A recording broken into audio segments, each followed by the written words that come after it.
What is happening, everybody? What is going on? I am Jason Hall, the Jason of all trades. Welcome to RiDetroit Weekly.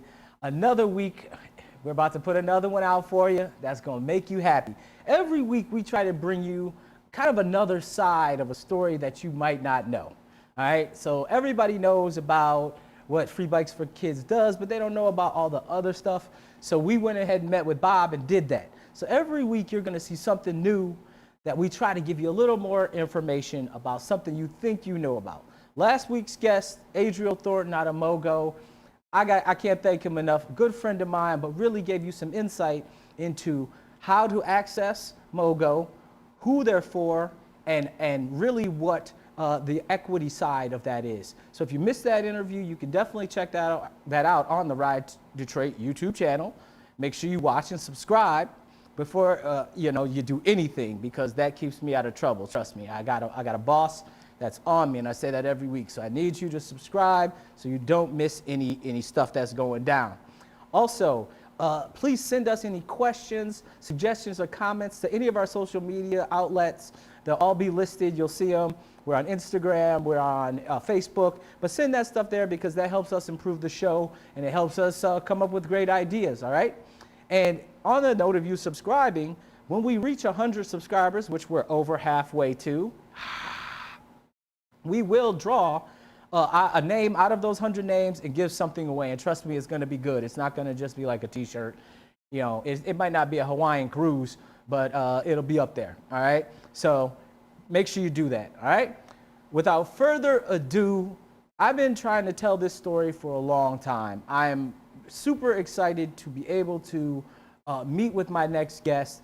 We met probably going on 10, 11 years ago on the big ride that goes down on Mondays. And since then, he has really helped me grow the ride from a sort of background sort of standpoint. Ladies and gentlemen, I would like to introduce you to Bo, who is the president of G.M.O.B, Grown Men on Bikes. What's up, Bo? Hey, how you doing? How's everybody doing? What's up, Jason?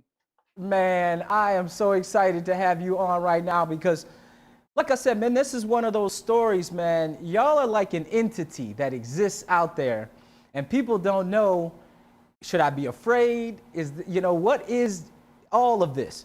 So I'm glad I got you on today to talk about not only G.M.O.B, but let's touch a little bit on bike life as well. But for anybody who doesn't know, what is G.M.O.B? Okay, you gonna keep getting me in trouble there, Jason, because you're not mentioning G.L.O.W.M.O.B. Oh, my bad. Let me fix that. G.M.O.B and G.L.O.W.M.O.B. Keep me right, because they'll find me in the streets, man. I don't need that. Yeah, they'll tear you up, man. They'll tear you up. So what is G.M.O.B and what is G.L.O.W.M.O.B? Okay, G.M.O.B started in 2010. It stands for, it has two names actually, acronyms, Grown Men on Bikes, also Guys Moving Obesity Back. Okay. And Now, G.L.O.W.M.O.B started in 2014. okay. Yeah. And that stands for Grown Ladies on Wheels Moving Obesity Back. I love it. I love it, man. So what inspired you to start? What inspired how did G.M.O.B, how did it start? What's the inception of it? Can you talk about that? Real quick, it started from nothing, basically. For me, it started, like I say, 2010. I was diagnosed with diabetes and heart issues. My doctor, told me to lose weight, go to the gym. Tried the gym. The gym sucks to me. The gym is boring to me. So I couldn't do the gym. But at the same time, a couple of my friends, childhood friends that I grew up with on Prairie and 7 Mile, they was riding bikes. And, they invited me to ride bikes. And I hadn't been on a bike in 25 years other than riding around with my kids, So I said, cool, riding a bike, I could do that, no big thing. So I went and got a bike, a Schwinn Ranger, $100. I paid $30 for the seat. And so we standing on 6 Mile in Illinois, and I'm thinking we gonna ride to Palmer Park and, do a quick little ride. So they like, nah, we headed downtown. I'm like, downtown? I'm like, I haven't been on a bike in 25 years. I'm not about to ride downtown. So we argued for about a half hour, and we called each other a bunch of names and stuff. And they finally convinced me that downtown was where it was at. That's where everybody was going. I believe it was a Wednesday. Shane Park was jumping, concerts at Shane. So, they convinced me, and, I drove down, I would drive downtown, and it took a little while. I couldn't imagine riding a bike downtown. I just couldn't see it. So that day, did you do it that day? Were you able to complete? I did it that day. We rode downtown. We went up G.L.O.W.M.O.B. First time I've been on a bike in 25 years. And incidentally, after that became, for a while, for many years, that was the initiation to getting to G.M.O.B. Okay, so let's talk. You had to ride back? Downtown and back. Okay. So we're going to talk about initiation, but keep going. Okay, so we get down, we ride up G.L.W.M.O.B. And I was surprised at how fast we actually got downtown. And I couldn't believe, I'm downtown on my bike, and it felt good. It wasn't bad, everything was going slow, and I'm looking at things all beautiful, like, wow, I never noticed this, never noticed that.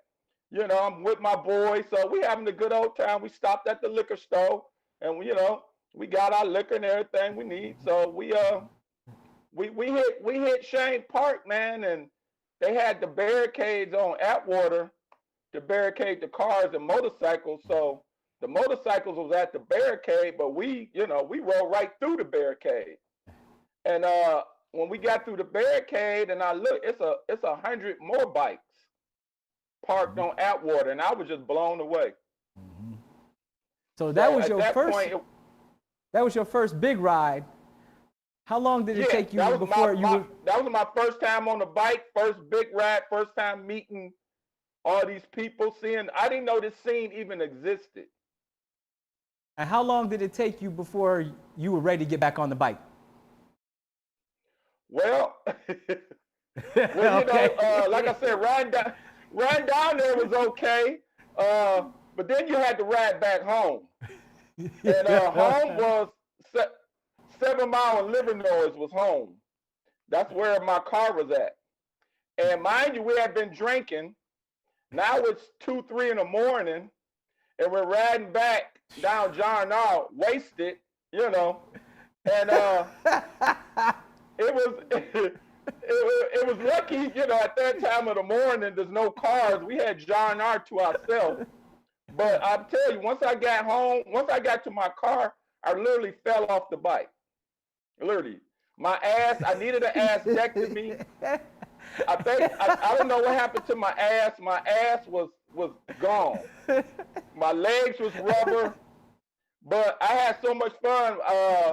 I did it the next day, and I've been doing it ever since.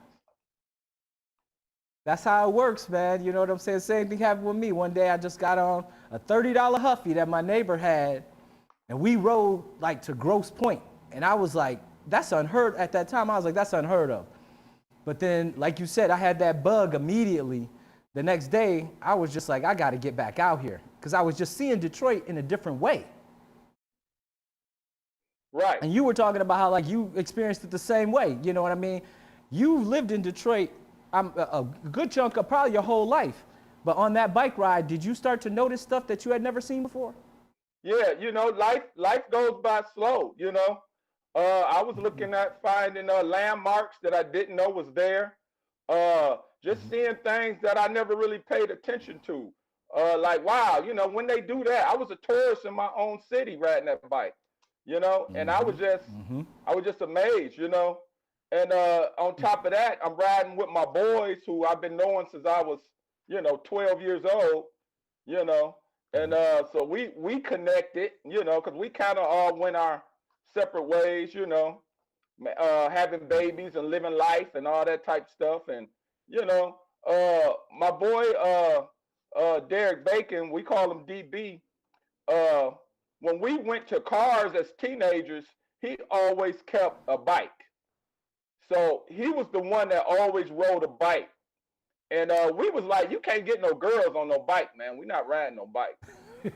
You know, we getting cars. You know, we got to get these cars. But Right. all those years, he was always fixated on having a sweet bike, even through his adult life. So he was the one that kind of pushed, you know, us to get bikes and you know, once I saw the scene, and you know, we had a mountain bike, but once we got downtown, I'm telling you, Jason, I seen some of the coldest bikes I ever seen in my Mm-hmm. life. I didn't even know it was even possible. I mean, we fixed up bikes when we was kids, but what we were seeing, you know, white walls on mountain bikes. Who puts white walls on mountain bikes? It was just, you know, the lights and the sound systems and the customizing. So yeah, that I rode that Schwinn Ranger that 2010 summer, and then I went back into the lab and invested in, and I've been spending money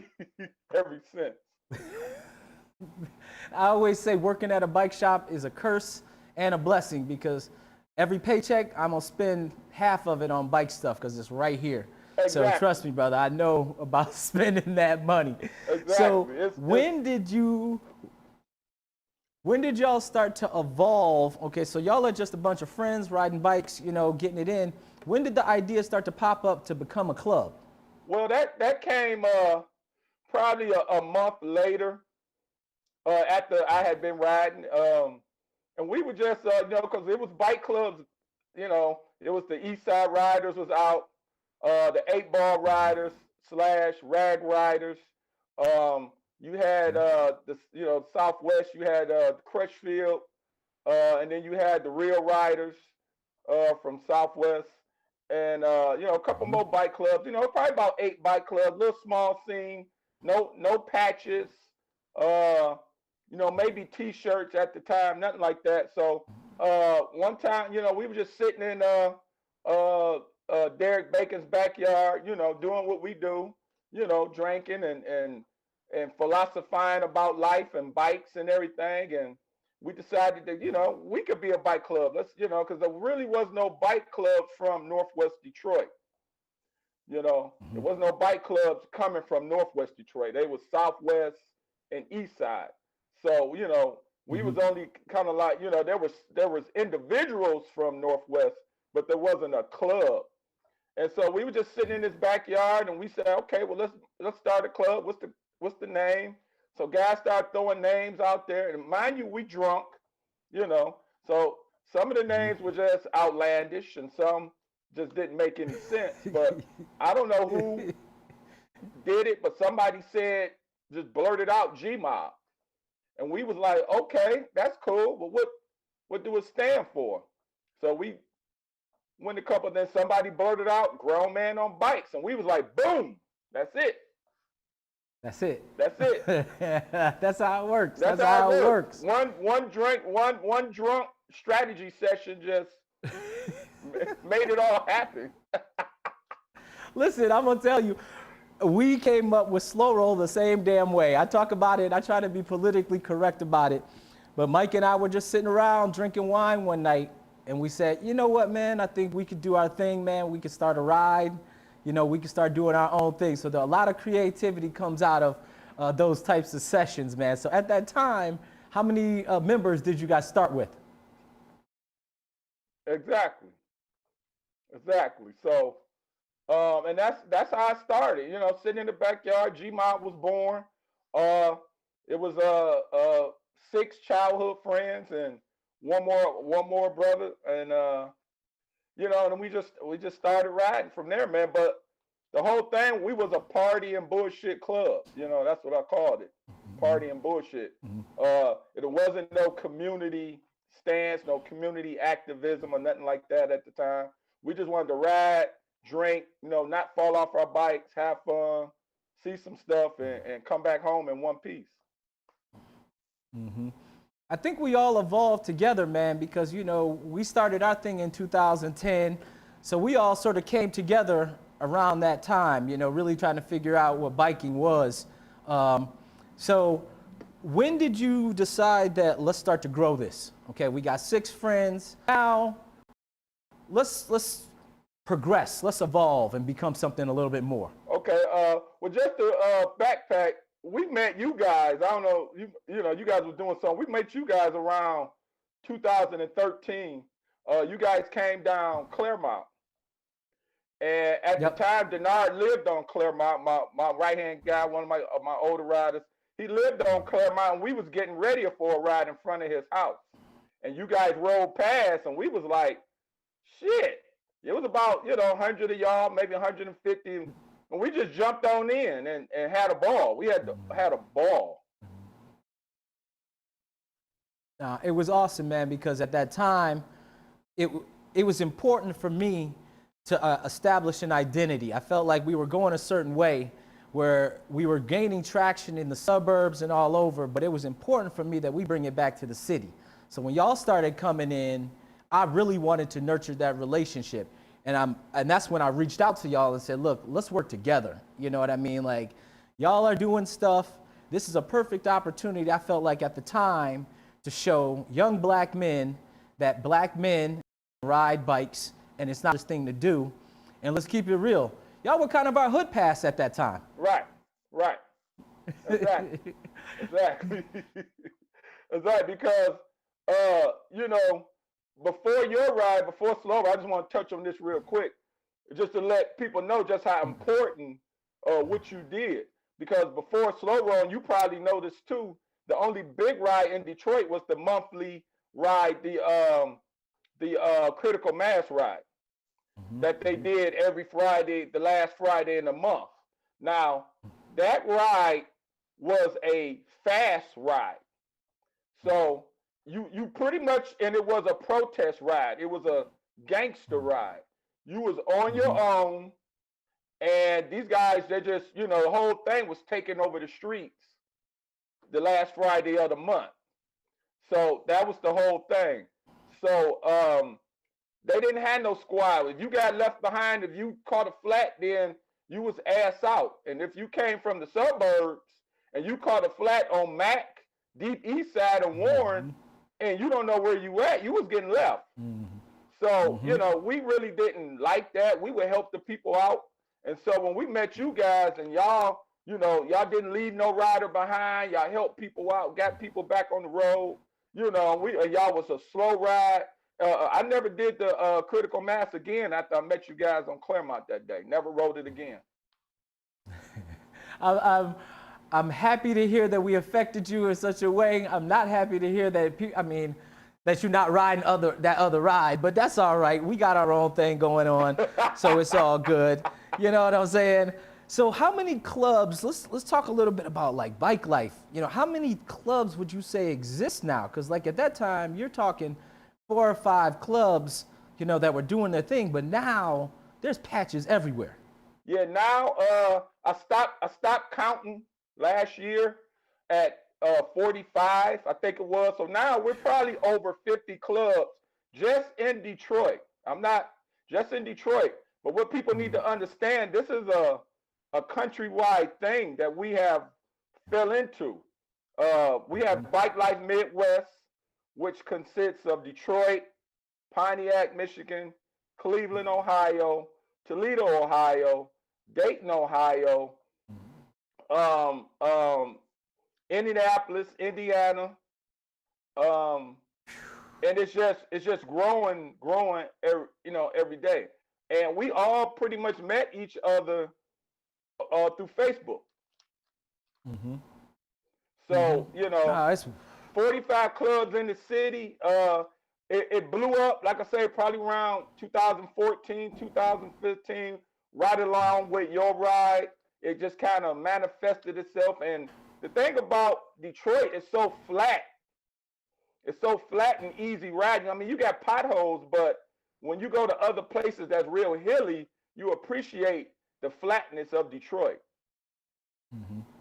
No, absolutely, absolutely. Yeah, when I started to see this massive boom of clubs, I also started to see this massive boom of more community involvement. And that's when I started to see the clubs, like I said, it's starting to evolve from just being riding bikes to starting to get involved with food banks and things like that. Uh, has that always been a part of, when you decided to be a club, was it important that you be connected to the community in that way?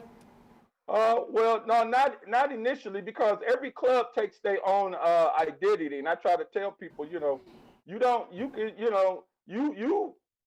you just put it in stone what your club comes out at. You can always change, but if I recall, the only club that, in 2010, that was doing community work and was known for community work was the East Side Riders with King Wayne and at the Mm-hmm. time Bike Mike, who was his brother, and they were known for doing their community work. Uh, Everybody else pretty was party and bullshit. The community work came for us really when we met the Battlefields, Battlefield and Sean Battlefield, who was heavily involved in NA, Narcotics Anonymous. And I remember, the first real thing we did, we was at a tailgate at Easter Market, and we had cooked all this food. Some people was on bikes, some people was in cars. So when it was time to go, we had all this extra meat and food, and we like, what are we gonna do with this? So Sean suggested that we take it to the people, the homeless people down on at the NSO. Uh, Mm-hmm. uh, is that the name of it? Yeah, down there Yeah. Yep. on Mac. Yep. So we like, okay, cool. So we, the people on the bikes rode down, we followed by the cars, but we stopped and fed homeless people that we met along the way. And then when we got down there, we fed the people that was there, and man, it just felt so good, man. It was just, and that just changed everything for me. I just came away from that like, wow, it was just a good feeling to do something for the community, to feed the community. They loved us, they appreciated it. I mean, when you look in the eyes of a man that's hungry and you're feeding, and he's telling you thank you, like for real, thank you. You know, Mm-hmm. uh, it just affected me, man. And then that was it from then on. Yeah, man. I've been watching, man. Like I said, I'm always inspired by a lot of the stuff you do, but what y'all are doing in the community is kind of what I always had an idea to do. So just so you know, a lot of the stuff that I do, you are the inspiration and the catalyst behind that, man. So thank you for that. And I appreciate that. Um, I appreciate that. so we talking about all the technical stuff. Can I get into G.M.O.B? How does one, join the club?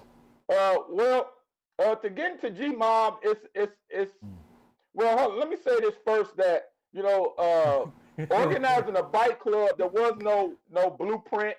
There was no, I couldn't look at no bike club, and we couldn't look around and say we're gonna do it like this bike club or that bike club, because there was no blueprint. So what we did is we went into like the MC world, the motorcycle club, and we kind of took things that we can apply to bike clubs from the MC world. Mm-hmm. And so one of the Yeah. things we took from that was the tier system to get into a club, starting with a hang around, a prospect, then a full patch. Incidentally, G.M.O.B, we was the first ones to bring the patches, bike club patches to Mm-hmm. Detroit. It was going Mm-hmm. on outside Detroit, but as far as Detroit clubs, nobody had back patches. Um, Mm-hmm. and that's something we did. We came with in 2013. Went with the bike patches because of the way we were changing the way you had to get into the club. And full patch was the last stage, so you had to have a patch to be considered full patch. So that was one of the motivations for doing the patches, because before then we were pretty much just letting anybody in the club who rolled up and just kicked it and wanted to ride with us. And after a while, that got to be crazy because you don't really know these people, and couple months later, you realize this guy is like a, you know, a raving lunatic, you know, eh, or their personality And I changed. know who you talking about.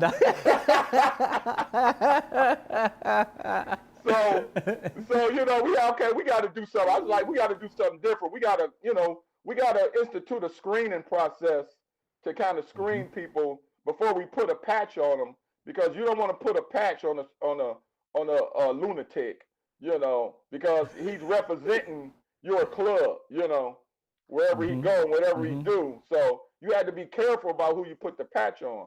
So, you know, to get into G.M.O.B, first of all, you know, we have a saying in G.M.O.B, you can't choose G.M.O.B. G.M.O.B got to choose you.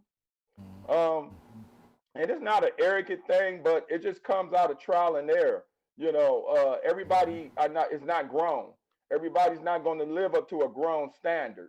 You know, so you know we try to look for that early, so you can hang around, and hang around basically is just ride around with us. You know, if you really want to be in the club, you're gonna be everywhere we at, doing everything we do. You know, and just, you know, get to know everybody. You know, get to know the members. I got 25 members in both clubs. Um, so you know, it's large. You know, but I scaled that down from, you know, as over 30 over the years.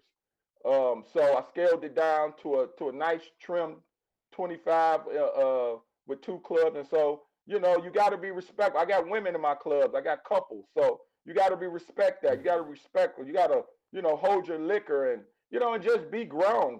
Do what grown folks do. So after that part, after hanging around for a while, we might ask you to prospect. We might not. You know, it's nothing personal. Some people just, you know, we let anybody ride with us. Anybody can ride with us. We don't care. But as far as prospecting, we pick who we want to prospect, and prospecting takes 6 to 9 months. Um, and it installed, and you basically ought to go for other clubs. And you know, one of the rules is you, as a prospect, you can't turn down nothing that a full patch member tells you to do unless it's disrespectful or goes against your safety or your morals. Other than that, whatever they ask you to do, you got to do it. I love it. I love it, man. That's the same way I started my club. You know, back in the day, I used to have a club, and I started that because, like you said, I took a lot of the values from the motorcycle clubs. You know, a lot of people don't, they see the base of what these clubs are, which is the negative, but they don't talk about the family and the loyalty that exists Right. within these clubs. Right. And that was important for me to, like you said, you got to vet that. You can't have people out here saying there's something when they're not, especially when you're talking about family, because that's what the bike club is. It becomes family. Yeah. And that's what we love, because, you know, and, you know, a lot of the guys, a lot of the presidents that I met over the years, you know, one thing we would talk about is, you know, how the bike life breaks down all barriers, because, you know, Detroit is real segregated. You know, and coming up, we were segregated. 8 mile guys don't mess with 7 mile guys. 6 mile guys don't mess with Puritan guys. You know, but out on them bikes, you got a lot of rival neighborhoods who are guys from rival neighborhoods who were right next to each other. You know, you know, this thing started pretty much from Southwest, and the thing that about Southwest Detroit is that they would ride. Everybody in Southwest would ride together, whether they was beefed out, hated each other. They could have even just had a fight the day before, but during the fireworks, they would all meet up and ride together. And there would be like 300 bikes. And this, I'm talking 95, 96. Okay. And they would come down. Of course, Jefferson was closed off for the fireworks. So imagine 300 bikes coming up Jefferson, you know, and they called it the Roundup. So, you know, it brought unity even for one day. You know, you could unify, like you say, brothers and sisters, and have a time of your life. Because it's hard to be mad when you got people blinging they bells and laughing and smiling and lights. And, you know, it's hard to be mad riding a bike. It really is. Yep. Yeah, I always say to people, if you could come to Slow Roll and be mad, you are a special kind of person, man, because the energy that exists at that, like you said, everybody's there mixed in. Not just clubs, but now you got people crossing lines from the suburbs. We got people coming from Europe to be a part of what we started. We, not just me, you, the club started in Detroit, man. Right. So I'm proud of what we've all done. Right. And just to reiterate on that, with your slow roll, you enrolled us through some rough neighborhoods, but bikes is okay in any neighborhood. And you had took us to some neighborhoods I never even drove my car through. I probably wouldn't have drove my car through, but I done rode my bike through. You know what I'm saying? Right. Trust me, every time I made a route, I tried to make a different route that I had never seen. And being a lifelong Detroiter, that's a very hard thing to do. So I just sort of took it and said, well, we got the police with us, we got G.M.O.B. with us, so we should be able to make it through this neighborhood without no static. And and luckily we never have. We never have. Well, in 10 years, we never had. And then, before the police was involved, like you say, the clubs was the police. Absolutely. Yeah. So absolutely. I'll tell you a funny story. Funny story is they used to come to me and they used to be like, well, we don't know about these clubs, I don't know what they're doing. They'd be like, why don't you talk to them and see what they're up to? And I said, look, man, y'all don't understand. First of all, like, they, once again, are our hood pass, man. Like, I'm right now, I got 1,000 white folks behind me from the suburbs. I need my people up with me to make this happen. Right. So, like I said, man, it was a symbiotic relationship. We fed off of each other, my brother. Right. So, yeah. So, if you, oh, go ahead. No, I wasn't about to say anything. Go ahead. If you want to learn more about all this, one of the most incredible days, the perfect day to do it is Coupe Day. Oh man, now Coupe Day. I just announced, Coupe Day 21. I'm just putting the flag down now. I don't know what's gonna come, what's gonna bring, but I'm standing on Coupe Day 21 is gonna happen. 2020 actually was G.M.O.B's 10-year anniversary, so we had to scrap all our anniversary events that we had, including Coupe Day. It hurt, but it wasn't nothing I could do about it. So 21 is real special. Now Coupe Day started because in the Midwest you only got 6 months to really ride a bike, 6-7 months to ride a bike. And so once the bike season is over, that's when you went into the lab. That's when you went and customized your bike and got on the internet and started ordering stuff and paint. And so, we started out riding mountain bikes, but we called the stretch cruisers Coupes. That's what we called them. The mountain bikes we called ponies. We ride our ponies. The stretch bikes was the Coupes. So once we was going through the lab, it was a secret. We were secret between members also.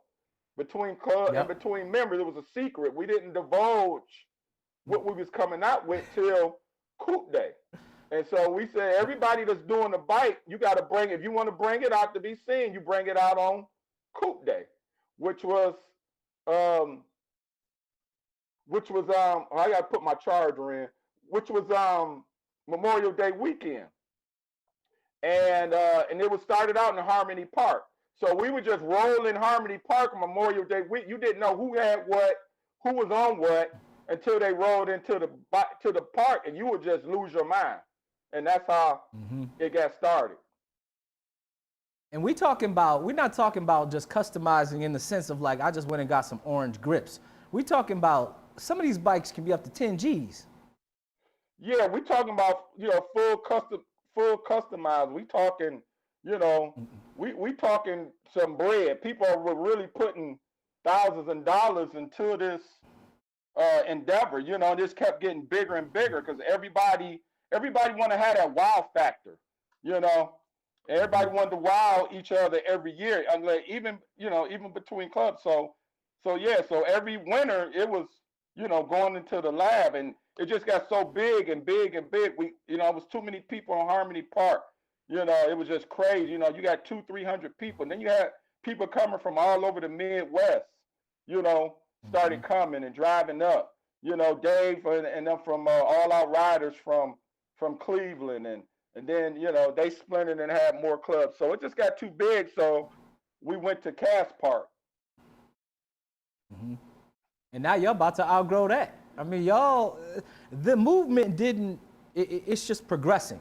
You know what I'm saying? There's no slowing down. Like COVID might have stopped the ride, but the energy is still there. You got something in the lab right now you working on? Hold on 1 sec. All right. He know he got something in the lab right now. He's not gonna tell me about it. I got something in the lab. I got a couple of boys, you know what I'm saying? Like I came up on this year. I know the philosophy of Coupe Day. It ain't gonna be no stretch though. I ain't got $10,000, but I will tell you, I went to Coupe Day, and I saw a bike that had alligator skin seat, alligator skin matching box for the speakers in the back. I mean, it was powder blue. The bikes you are gonna see at Coupe Day are unlike anything you would imagine. And so now, hopefully I can talk Coupe Day into partnering up, and maybe we don't just do coupes, because there's a lot of custom bikes out here. I'll tell you a story. We went to Chicago, and when we got there, we did a slow roll out there with Nico and the guys from Red Bull. And when we got there, they had never seen stretch bikes before. And when they saw that, their minds were just blown away. And so I've seen Chicago affected by this like none other. So once again, man, this movement is still huge. there? Oh yeah, I'm still here. You know that? My bad, brother. It's all gravy. It's technology. We're trying to make it work. We doing great. Yeah. That took me by surprise. So, getting back to Coupe Day. Cass Park. We started over there in 2016, and now it's just become this phenomenal, big, weekend. It's not just a day. Coupe Day started out as one day. Now it's a weekend from Friday, Saturday, and Sunday. We done made a weekend out of it. We got people, 2018, we got people coming from New Orleans now. Wow, man. I know I don't have a stretch, man. I mean, I got an e-bike that's kind of a stretch. Can I get in? I've been trying to mess with y'all for a minute, man. I announced an event last year, and then the next day y'all have announced the weekend. I canceled my event immediately. Right.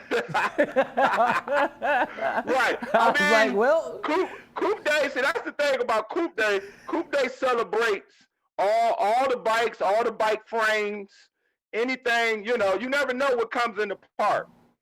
So it's not just about the stretches. We show love to all the frames and everything that's in your imagination. We had bikes that had it had the shot thing on it from Crank It Up, Cupcake. She had a shot bike where she had a shot thing, and we were taking shots off of it. So Adidas bikes. I mean, if you look at the pictures, it's just crazy about how deep people go and how people love Coupe Day, and I'm humbled by it, So I try to, it's a team effort with me and my club. We all have to roll up our sleeves. I couldn't do it alone. I couldn't even imagine doing it alone. And I got a great group of people, man, and I'm blessed. My wife finally came on board to help me with this. It took her like 5 years. She hated my bike. She used to call my bike the bitch, And she used to say, "Oh, right? you riding your bitch today? Oh, you and your bitch is going out, huh?" It was, oh my God, it was real. It was rough. And I'm talking 5 years, Jason. The first 5 years, I didn't know if my marriage was going to survive bike life, because I was so gone on this bike. I mean, I'm saying I was gone. Well, I'm glad you converted your wife, man, and saved your marriage in the meantime, brother. What is up next? We got Coupe Day. Anything else? We've been on, see how fast the time flew by. It's been 50 minutes, man. Anything you want to say before I let you go, brother? Oh, yeah, I just want to, I got a couple things I want to plug. Hold on. Yep, do that. Like I said, we got Coupe Day Memorial Day weekend, Cass Park, Temple, and Cass. Everybody know where that's at. We'll be there, God willing. But also before that, we started doing Mob in the Bay with our brother sister club, the Thoroughbred Riders, with my man Jigsaw. So we actually go on. We hit Put in Bay. We did it once, and we going back, and that's going to be that's going down June 25th, the weekend of June 25th. Mobbing in the Bay, Put in Bay, with Thoroughbred. Well, that's after Coupe Day actually, with Thoroughbred and G.M.O.B and the whole bike life. Put in Bay loves us. It's a grown ups Belle Isle. If you never been on there, it's a lot of clubs, a lot of bars, and it's just a good look. It's bike friendly, and so we'll be doing that, and then we'll be going to New Orleans. We'll be going to New Orleans June 18th. June 18th to the 20th, we'll be in New Orleans. Wow, man. Did you ever think, when you started this, they ask me this all the time, do you ever think it was going to be this? I didn't think it would come. I know I didn't see it, I didn't. And I just, my whole motivation, I used to tell people, is I just want to do fabulous shit on bikes.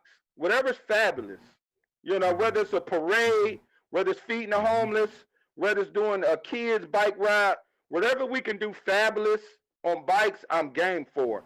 And with that type of attitude, it opens up so many doors,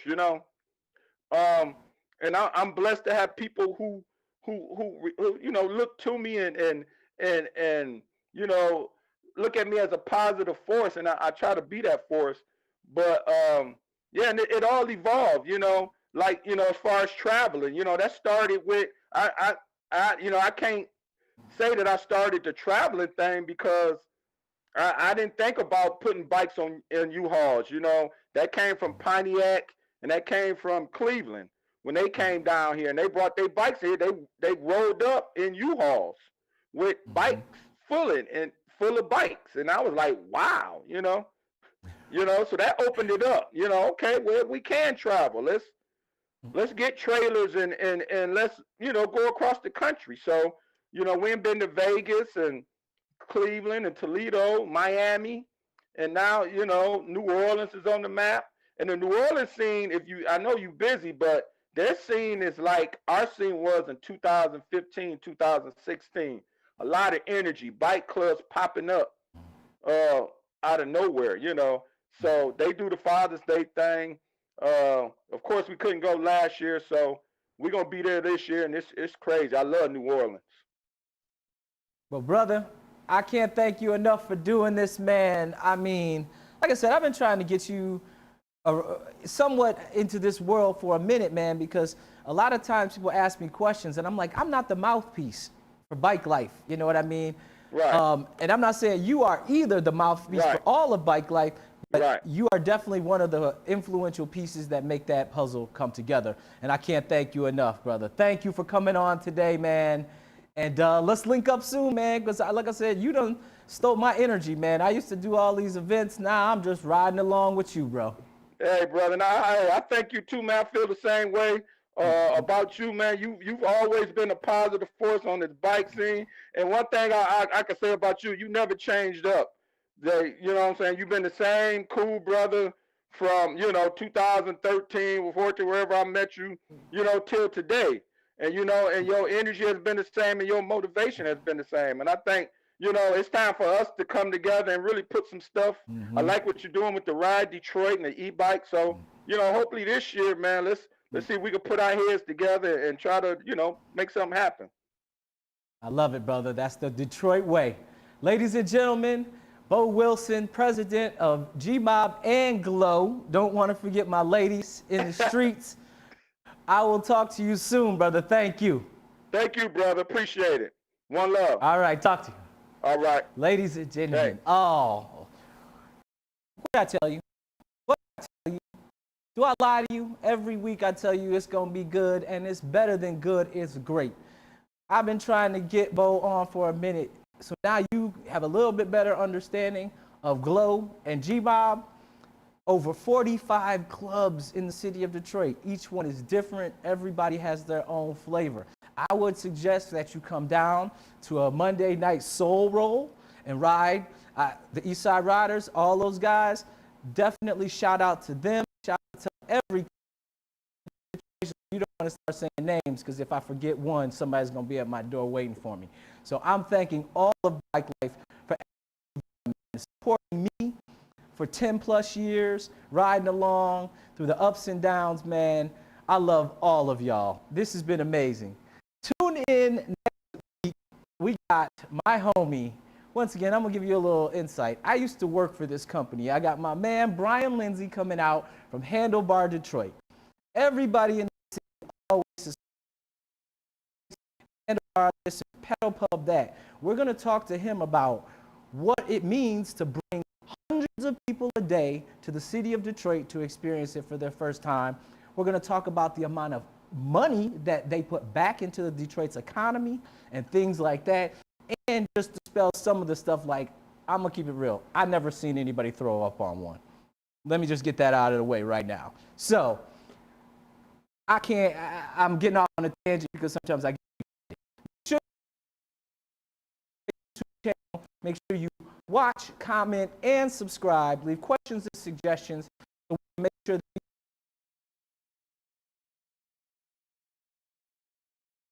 it's not too cold. It's like 40 today. We do walking tours of Murals in the Market. I'm the official tour guide of Murals in the Market. And what you get with that is you get a lot of insight into what goes into the murals and a lot of insight into who the artist is. So make sure you tune in Saturdays at 11 a.m. on the Murals in the Market Instagram to catch that. And man, our instructional guide came today. This is not a commercial, but this is an instructional guide that we're going to be using to work with our kids from the downtown boxing gym. That starts next Wednesday, where we are really trying to get people of color and disadvantaged people connected with jobs within the industry, not just mechanical, but marketing, all the way to ownership. So we're really proud about that. And also want to say a shout out to our sponsors, Loomis Helmets, Griffin Claw Brewing, of course, Electric Avenue Bikes, our home, thank you, thank you, American Cycle and Fitness, Wingman Water, and last but not least, I'm so excited about this. I'm giving a major shout out to Tap Beverages because we are about to drop our first signature beverage with Tap Beverages. It is called the Purple Power Up. It is going to be a plant-based energy drink coming out soon. You will get it exclusively on tap at the shop. Hopefully, if people like it, we get that thing canned and ready for spring and get that out to you. Once again, thank you for joining in. See you next week. Love you.